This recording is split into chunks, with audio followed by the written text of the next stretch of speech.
Tahu lah. Nona manis makan kat Muar masa tu. Apa tu? Sushi?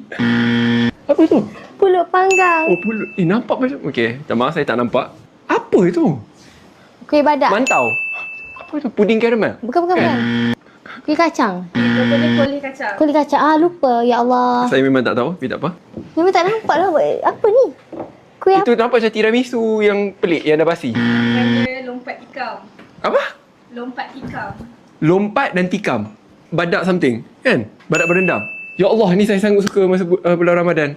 mochi. Bukan mochi. Ini memang sengaja. Pas. Tepung gomak. Ni. Tahu. Oh, lopes. Kuih lopes kan? Donat Melayu. Keria. Keria gula Melaka. Tak apa. Kuih kasui. Kuih apam. Apa nama dia? Apa Tak apa, biar Bella je jawab. Kuih puteri mandi. Puteri dalam. Okay, jawapan dia Puteri Ayu. Okay, Bella menang